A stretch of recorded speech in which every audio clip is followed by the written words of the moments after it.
দুর্গাপুজো শেষ হতেই রাজ্যে শুরু হবে ভোট পুজোর দামামা।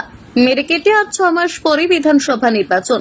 ইতিমধ্যেই নির্বাচনকে সামনে রেখে রাজ্যের শাসক এবং বিরোধী শিবিরে শুরু হয়েছে গুটি সাজানোর খেলা। উত্তরবঙ্গ, বিশেষ করে শিলিগুড়ি আসন ঘিরে তৃণমূল এবং বিজেপি দুই শিবিরেই চরম জল্পনা।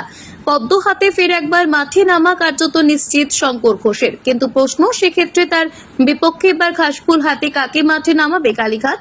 ঘাসফুল শিবিরে এখনো প্রার্থী তালিকা চূড়ান্ত না হলেও এতদিন পর্যন্ত গুঞ্জন ছিল শিলিগুড়িতে তৃণমূলের প্রার্থী হতে পারেন শিলিগুড়ির মেয়র তথা প্রাক্তন বিধায়ক গৌতম দেব। কিন্তু এরই মধ্যে চিকিৎসক ডক্টর শেখর চক্রবর্তীর নামও প্রার্থী হিসেবে শোনা যাচ্ছে। 2011 সালে শিলিগুড়ি বিধানসভায় তৃণমূল জয়লাভ করলেও পরবর্তী দুটি নির্বাচনেই শহরবাসী শাসক দলের থেকে মুখ ফিরিয়ে নেয়।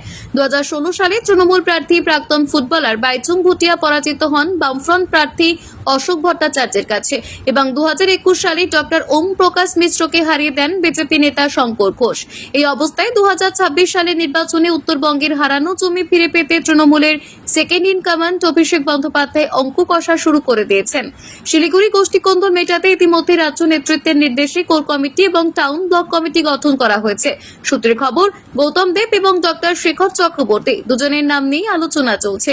যদিও এই বিষয়ে ডক্টর শেখর চক্রবর্তী মুখ খোলেননি। অন্যদিকে মেয়র গৌতম দেব আগেই জানিয়েছেন দল যেখানে বলবে সেখানেই লড়বেন। দল যদি না চায় তবে ভোটে দাঁড়ানোর কোনো প্রশ্ন নেই।